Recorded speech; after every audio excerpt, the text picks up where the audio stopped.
c'est bien sûr Georges Kabiamba, qui va lire les contenus du communiqué de presse et se verra complété par le porte-parole de honorables députés victimes des arrêts de superposition. Et ensuite, nous donnerons la parole à nos amis journalistes qui interviendront pour une série de questions-réponses auxquelles Maître Georges Kabiamba aura à répondre. Et bien sûr, il sera toujours complété par les honorables députés ici présents. Je voudrais encore une fois vous remercier pour avoir répondu à l'invitation pour tenir informée l'opinion nationale et internationale de la suite réservée à l'action que 16 députés victimes des arrêts de superposition rendus par la Cour constitutionnelle à l'occasion du traitement du contentieux électoral et aussi vous informer sur les actions à venir. Je vais vous lire le communiqué de presse qui est en fait le condensé de la requête, la plainte qui a été introduite au nom de 16 députés, un groupe de 16. Dans les jours à venir, le groupe va encore augmenter parce qu'il y en a qui se sont ajoutés, mais à ce jour, nous pouvons toujours soutenir que seulement le groupe de 16 a déjà saisi le Comité des droits de l'homme des Nations Unies qui siège à Genève contre l'État congolais afin de contester les conditions de forme et de fond dans lesquelles leur qualité de député national a été remise en cause par la Cour constitutionnelle. A conduit aujourd'hui à leur dénier cette qualité, à porter atteinte aux engagements de la République démocratique du Congo sur le plan international, notamment par rapport aux articles 2 et 14 du pacte international relatif aux droits civils et politiques.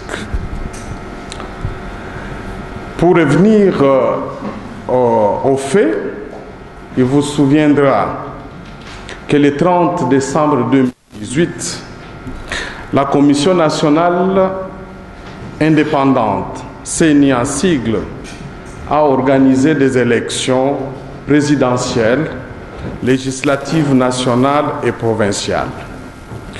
Le 11 janvier 2019, elle a publié les résultats provisoires, notamment des élections législatives nationales, suivant sa décision numéro 028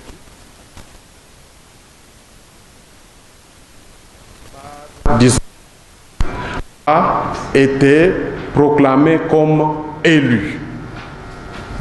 Mais se fondant sur les articles 73 et 74 de la loi électorale, ces députés, victimes des arrêts de superposition de la Cour constitutionnelle, avaient, soit individuellement, soit par les biais de leur parti ou regroupement politique respectifs, contesté les résultats de la CENI devant la Cour constitutionnelle. Au terme de leur contestation, ils furent validés en qualité de députés nationaux élus par les arrêts de la Cour constitutionnelle. Au terme de l'article 168 de la Constitution, il s'est de rappeler que les arrêts de la Cour constitutionnelle ne sont susceptibles d'aucun recours et sont immédiatement exécutoires. Ils sont obligatoires et s'imposent au pouvoir public, à toutes les autorités administratives et juridictionnelles, civiles et militaires, ainsi qu'aux particuliers. Mais le 3 et 4 juillet 2019, la même Cour constitutionnelle avait validé d'autres candidats à la suite d'une procédure de rectification d'erreurs matérielles suivant des arrêts non motivés, laissant transparaître des traces de corruption et trafic d'influence politique. La Cour constitutionnelle a commis des erreurs inimaginables. À titre d'exemple, dans les dossiers inscrits sous les RCE 1038-34/DN, elle a décrété une requête irrecevable au motif qu'elle était diligentée au nom personnel d'un candidat ayant été présenté sur la liste d'un regroupement politique dans la circonscription électorale de Massissi, province du Nord Kivu, mais sous RCE 1103. Elle a déclaré une autre requête recevable, bien qu'introduite par un candidat à titre individuel ayant été présenté sur la liste du regroupement politique AA/A dans la circonscription électorale de Tchangu à Kinshasa. Dans une autre série d'arrêts, elle a déclaré la requête du regroupement politique RIA, agissant pour les cas de M. Bongongo Ikoli Michel, dans la circonscription de Bikoro, irrecevable au motif que les 10 regroupements n'avaient pas atteint les seuils de représentativité nationale. Mais saisie par une autre requête du même regroupement RIA, introduite au nom de M. Matadinenga Gamanda, elle l'a déclaré recevable et a proclamé ce dernier élu député national dans la circonscription de Tchangu à Kinshasa.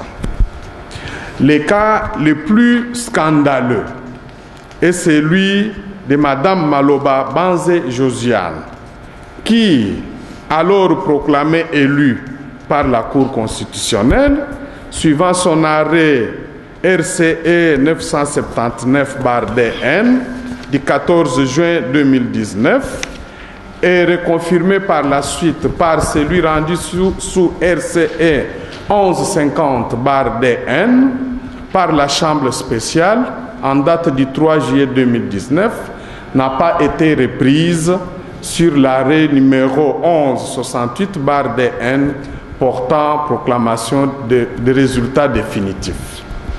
Plus grave, le 4 juillet 2019, la Cour constitutionnelle a rendu l'arrêt RCE 1168/DN non motivé, dit proclamant les résultats définitifs des élections législatives du 30 décembre 2018 et du 31 mars 2019, qui écarte les noms de députés victimes. Cet arrêt est irrégulier sur le plan de la forme, en ce qu'il ne mentionne pas c'est au nom du peuple congolais que la Cour constitutionnelle l'a rendu. Donc, il a été rendu en violation notamment de l'article 149, alinéa 3 de la Constitution. En juillet 2019, les députés victimes ont saisi la Cour constitutionnelle en inconstitutionnalité et interprétation des arrêts de superposition, mais le 27 août 2019, elle s'est déclarée incompétente sans motivation, sous RC 11-1007, à la suite d'un procès où les requérants n'avaient pas été préalablement appelés. S'il peut être considéré que la Cour n'est compétente que pour connaître la constitutionnalité des arrêts et accords internationaux, des lois, des actes ayant force de loi, des édits, des règlements intérieurs des chambres parlementaires, du Congrès et des institutions d'appui à la démocratie, ainsi que des actes réglementaires des autorités administratives, mais elle l'est aussi pour interpréter ses propres décisions conformément à l'article 93, alinéa 4 de sa loi organique. En se déclarant incompétente pour interpréter les décisions de superposition. Les juges de la Cour constitutionnelle ont commis volontairement un acte de déni de justice au préjudice des droits des victimes. Tous les appels des victimes et des ONG de la société civile lancés aux autorités nationales compétentes pour qu'une enquête indépendante, impartiale, crédible et exhaustive soit menée sur les faits de corruption et de trafic d'influence et de violation de la Constitution, des lois et des principes d'un procès équitable commis par certains juges de la Cour constitutionnelle se sont avérés infructueux jusqu'à ce jour. Le président de la Cour constitutionnelle n'a jamais voulu appliquer les articles 23, 24 et 25 de l'ordonnance numéro 16/070 du 22 août 2016 portant dispositions relatives au statut particulier des membres de la Cour constitutionnelle qui organise les régimes disciplinaires des peines applicables et les conseils de discipline au sein de la Cour. Les députés victimes et la CAJ ont considéré que l'État congolais a cautionné des violations des droits fondamentaux des citoyens et ainsi décidé de saisir le Comité des droits de l'homme des Nations Unies. Le Comité des droits de l'homme a déjà communiqué la plainte de 16 députés victimes au gouvernement de la République avec délai de 6 mois pour y répondre. Mais voulant préserver l'image de la République démocratique du Congo au niveau international, les députés victimes et la CAJ vont s'employer durant les 6 mois à venir pour trouver une solution à l'amiable avec les institutions politiques de la République. J'ai dit et je vous remercie. Remercier très sincèrement Maître Kapiamba et toute son équipe pour la qualité du travail abattu en si peu de temps à partir du moment où nous avions levé l'option de saisir son cabinet pour nous défendre sur le plan international. Ceci dans la mesure où la procédure en la matière veut qu'on épuise toutes les voies de recours en interne avant d'aller sur le plan international. À ce jour, mesdames et messieurs de la presse, nous pouvons vous confirmer que nous avons saisi toutes les institutions de la République, sans distinction, pour dénoncer la violation de la Constitution par la Chambre illégale de la Cour constitutionnelle qui a rendu des arrêts injustes qui nous ont porté préjudice. Je voudrais ici saluer l'emphase et la dextérité oratoire contenue dans ce communiqué de presse qui sera une référence pour toute notre presse mais aussi pour la presse internationale en ce que désormais on ne nous appellera plus des députés invalidés. Lorsque vous aurez, avec peut-être la permission du cabinet de Maître Kapiamba, parcourir la correspondance venue de Genève, nulle part on nous parle des députés invalidés en ce qui nous concerne. Nous sommes des députés avec tous les droits possibles, mais victimes des arrêts, des dédoublements que nous appelons arrêts de superposition. Il faudrait que notre presse le sache pour informer convenablement l'opinion tant nationale qu'internationale. Et donc, face à la mauvaise foi, si on peut ainsi le dire jusqu'ici, de l'État congolais, qui n'a pas voulu nous écouter, qui n'a pas voulu comprendre que non seulement la loi organique qui régit la Cour constitutionnelle a été violée, mais plus grave encore, la Constitution qui nous a amené l'alternance dans ce pays, nous avons dit qu'il faudrait que nous puissions recourir à la justice internationale. Voilà pourquoi nous avons saisi le Comité des droits de l'homme des Nations Unies qui siège à Genève et parallèlement à ça, nous avons un autre plan B que nous ne pouvons pas dévoiler à cet instant, que nous pourrions également appliquer si l'État congolais continue à faire la sourde oreille. Je voudrais en passant, peut-être que ça reviendra dans les questions, dire que notre démarche n'est bloquent pas des démarches sur le plan interne. Nous avons des institutions habilitées que nous avions saisies pour des cas comme le nôtre, des dédoublements des arrêts, qui sont en train de mener des démarches sur le plan politique.